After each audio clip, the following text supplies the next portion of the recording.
Kaya good morning mga ka-update. Ngayon po ay update naman tayo kay First Lady Lisa Aranita Marcos. Welcome to Romis Update Channel.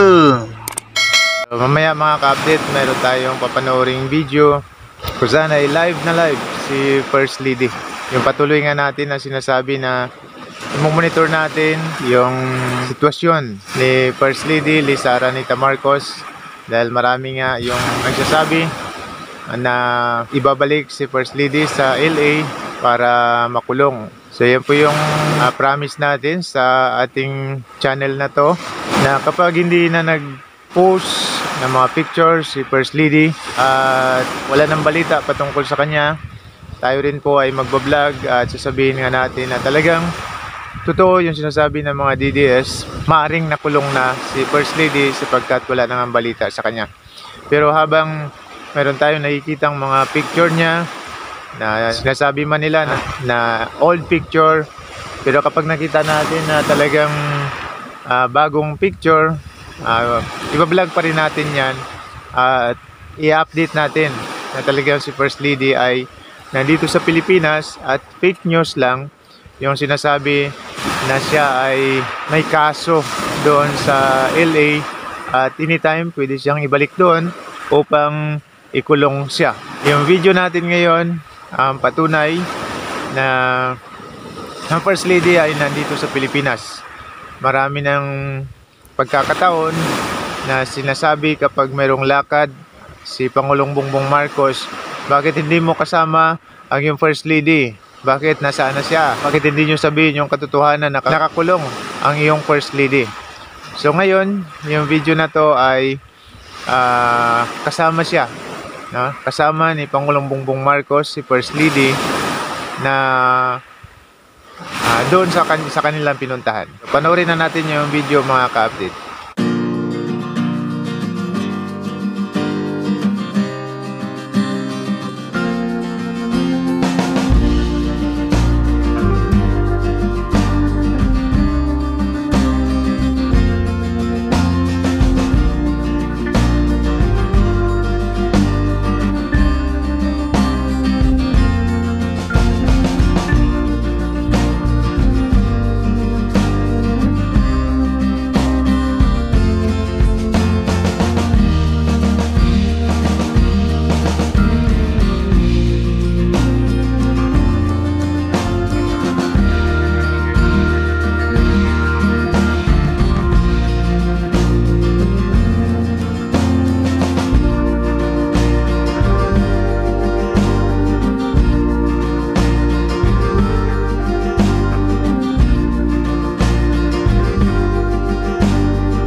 So yun nga po mga ka-update, mula paliparan ng Pilipinas hanggang paliparan ng Malaysia, naka-live si First Lady. Mula airport, hindi lang picture kundi video yung nakikita natin. At maging sa Malaysia, kung saan ay doon pumunta si Pangulong Bongbong Marcos, so makita natin dyan yung maraming video ni First Lady. So patunay na talagang siya ay kasama ng Pangulo, patunay na ang First Lady ay wala sa ibang bansa, no? Kundi sa bansang Malaysia at hindi sa bansang LA na kung saan yun yung sinasabi. Nakaraan lang kasi sa ating vlog mga ka-update, yung last nating vlog kay First Lady, ganun pa rin po yung comment na matagal na, kaya patuloy po natin i-monitor. Dahil kung makita nga natin na wala dito yung First Lady, hindi na nagpaparamdam, at talagang mga old picture yung kanyang pinopost doon sa kanyang page, tayo rin po ay magbablog na mayroong kahinahinala na. Pero sa ngayon, Yan yung nakikita natin, yung katotohanan ng mga bagong picture. Although na may magsabi naman yan na old picture, pero tayo po ay maninindigan sa katotohanan.